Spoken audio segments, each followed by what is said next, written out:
Every month, the number seems to get bigger, more astounding, more mind-blowing. In December, 250,000 migrant encounters.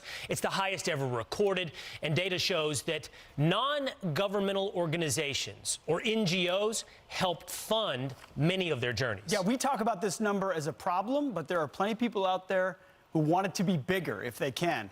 And who funds those organizations? According to public record, a lot of that money ties back to this guy right here, George Soros. And let's learn more as we go off the wall.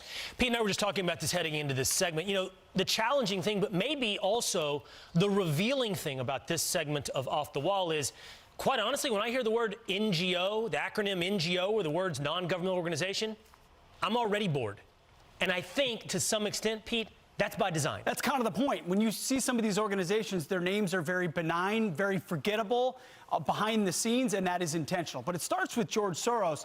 He's a hedge fund guy, made billions, decided in the late 70s, I've made enough money, now I want to pursue philanthropy. And he has a particular philosophy, open society. He doesn't believe countries should have borders. He doesn't think the Western-created system is a good one.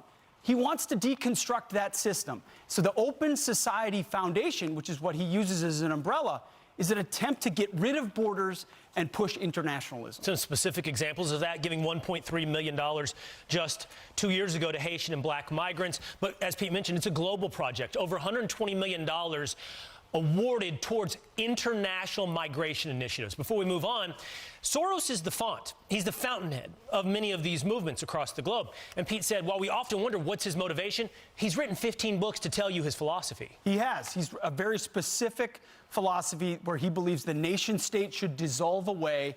The West has been the source of problems. Capitalism has been a problem. And if you just get rid of those borders, utopian harmony, atheistic harmony will unleash, which in reality we see when he gets his way, it goes in the other direction. So we mentioned non-governmental organizations funded by Soros. Let's take a look at some of those organizations.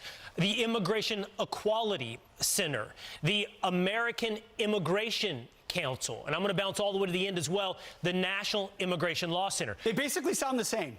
And Pete, I think by design, your brain starts hearing white noise.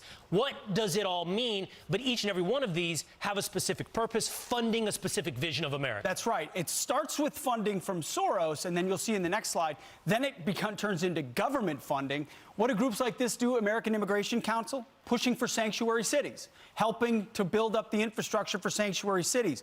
What does the National Immigration Law Center focus on, 2016 to 2021? Welfare benefits for illegals. So it's not just helping illegals come across the border. It's how do we make them a permanent presence? And then how do we create a magnet for even more people to come? And they use these organizations to help push it. Next, take a look at this. The Vera Institute of Justice. This was founded in the 1960s by a group of New York radicals. It was designed, and it has evolved into helping fund the idea of defunding the police. Now, what's fascinating about this as we focus in on Vera is what Pete alluded to just a moment ago. George Soros provides initial funding, which Open Societies has contributed to the Vera Institute. Yes. But not long afterwards, guess who steps in and starts funding these NGOs? How about the government of the United States? Not just a little bit. There was a contract awarded to the Vera Institute of Justice initially for a couple of, I don't know what the total amount of money was, millions of dollars. If it is re-upped again, they could get up to $983 million from the government to help unaccompanied minors while also fighting to defund the police. So the contracts keep growing because the problem continues, and a George Soros-funded institute works with the government to keep facilitating the problem. That's what George Soros wants. To the almost tune of $1 billion. $1 billion. So now you say, okay, Soros has a specific vision of the future, of the world. He has a specific philosophy. Now the government is helping fund organizations that execute that philosophy. So what are we paying for as American taxpayers? Take a look at these organizations, these NGOs, who again have ties to Vera, who have ties to Open Society. Pete, the Acacia Center for Justice, $41 million from taxpayers. And what does Acacia do? They fight deportation for illegals.